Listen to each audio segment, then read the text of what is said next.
Hey, what's going on everyone? Andrew with AMT Tactical. Today we're going to do a quick little mow and some of the spots where we overseeded, where the existing turf is getting a little too tall. So we're gonna go set the mower down at 2 inches. I'm just gonna open up the side discharge chute and just measure up and adjust to make sure the blade height from the ground is 2 inches.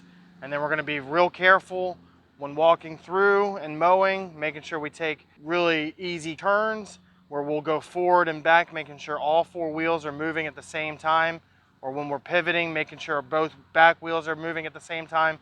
That way you're not getting any wheels digging in and pulling up any of those new seedlings. I cut the watering for today to let it dry out a little bit. This will help with the ground being too soft and the mower sinking in. So we'll go ahead and show you what everything's looking like. The major areas are like these over here, and you can see this bluegrass is just way too tall. It's just way too tall, and we want to get that cut down. Probably waited a little too long, but we've had a good bit of rain, so between irrigation and the rain I wanted it to dry out some. Also back here near the trees, this area, back over near the fence, all through here, and then over on that side. So I'm going to go ahead and adjust the mower down and then get it mowed, and hopefully the new grass is still good underneath.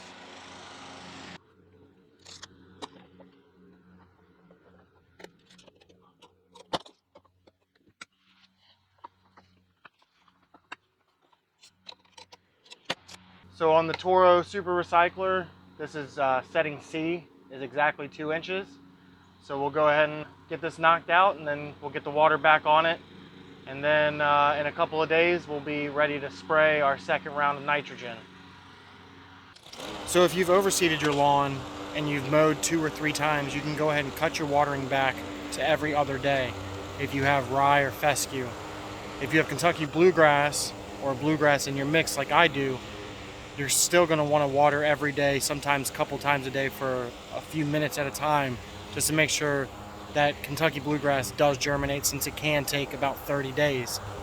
So I've knocked my zones back to about 3 or 4 minutes each, just enough to keep the ground moist for the seeds. The existing fescue that's in here is going to help shade out the sun. Obviously, this being the first mow, I'm going to continue it going multiple times a day, since I do have Kentucky bluegrass in the mix. But after that, after about 2 or 3 mows, and once I get to about that 4-week from seed down period, I'll go ahead and start cutting back my watering to every other day. This is going to make the roots of the plant keep diving, searching for water, and this is going to yield you a more resilient grass plant that can survive the summer and the drought.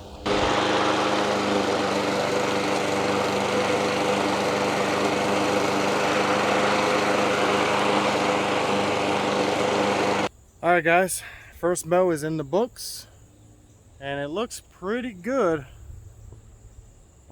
Mowing it's going to encourage that grass to tiller out and thicken up, so these thin spots that you see will start to get a lot thicker, and especially with that fescue, it's going to encourage it to thicken up that bush a little bit, that plant, and then that little bit of Kentucky bluegrass will continually spread. Really slow, but it does spread a little bit. Here's the backyard. We'll walk back here and take a look.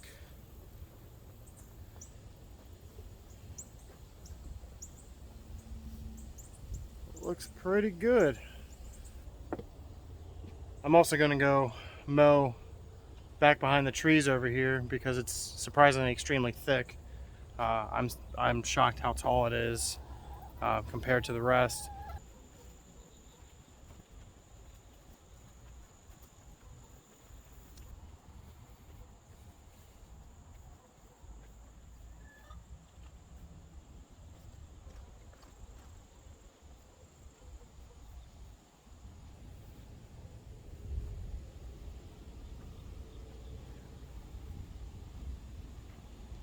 That area is coming in really good. So there's just this one spot where the slope comes off the fence line that you can tell washed out, but this back here looks really good.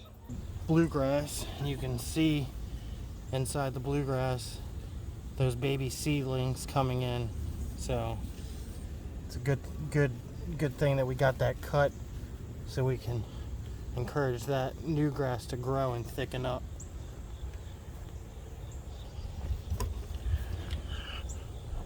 All right, so I'm probably going to feed this some more nitrogen in a couple days, give it some more humic acid, give it some more sea kelp, give it some micronutrients.